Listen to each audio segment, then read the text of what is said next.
Well, hello, this is Rochelle, and welcome to my channel. Um, we're diving into the Exodus study, continuing that through Exodus 6 and 7. And I've sped this video up quite a bit just because it can be like watching paint dry, just watching me paint a picture. But I do want to share with you my process here.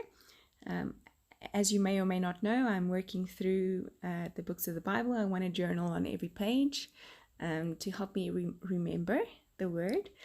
And today I've grabbed out this book it's a workbook by Sandy Elnock. It accompanies her Biblejournaling Made Simple book.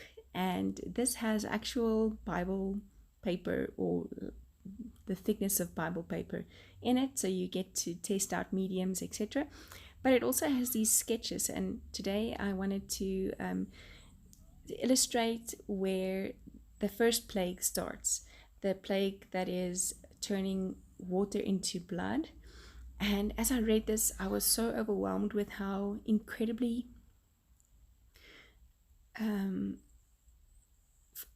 full of anxiety people must have been to all of a sudden, the water in your canisters, the water in your jugs, it all turned to blood, and how scary that must have been.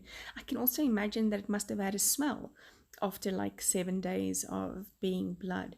And I can't imagine how the people of Egypt must have felt because of Pharaoh's hardness of heart. And that, I didn't know how to draw that in a way other than, just seeing it in front of your eyes, going from drinkable to not drinkable. You're having a peaceful, quiet day kind of thing, and all of a sudden, just the uncertainty of it and the not understanding it, and all of that must have been like for them. And yeah, I just can't even imagine. So there's this illustration in her book that is of this little boat on a very placid, I think, lake, I suppose. And I thought that would be a good idea then, to take the water and have it go from water to blood. I almost said wine. Different miracle, Rochelle.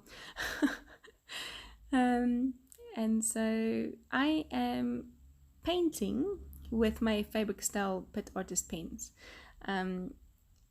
It's something I like to do every now and again. I like the texture that it gives to the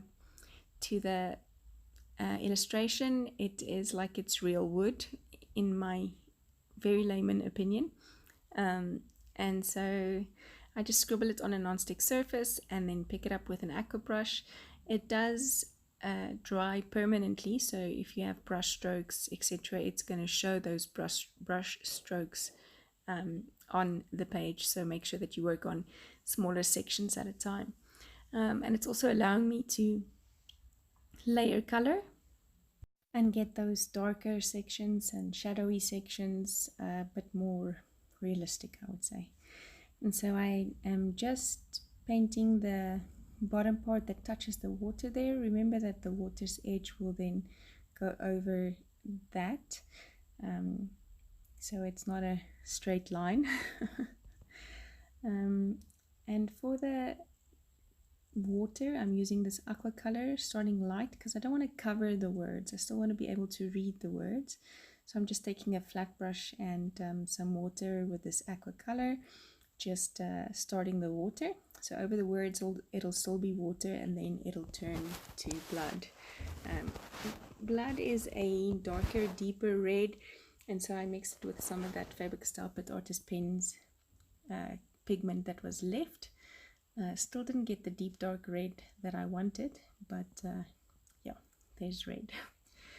And then you can create some texture just with the strokes, and so I put the flat brush diagonally against the paper and just made long circle type motions to get the kind of texture to the water. I don't know.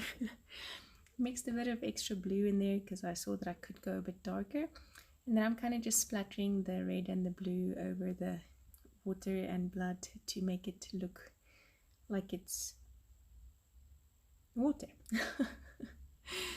I'm using these Creative Retreat alpha stickers from previous kits, and I'm going to be using the blue for the water, and I'm saying just a simple title that says water, and then writing out turned to, and then using a orangey color from another kit for the turned into blood part. This time I am using a ruler.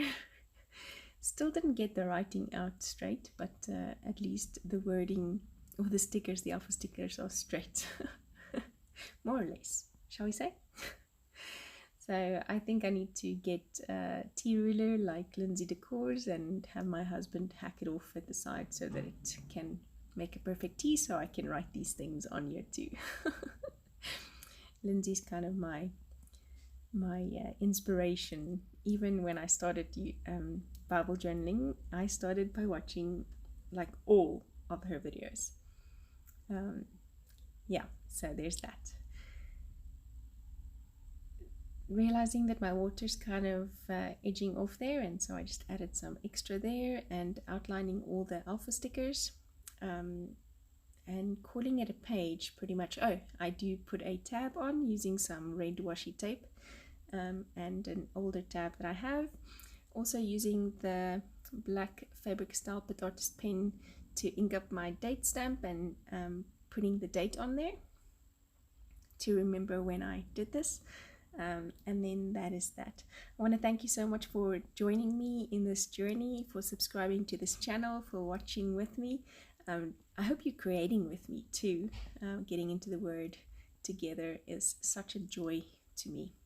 And I'll see you again soon. Bye-bye.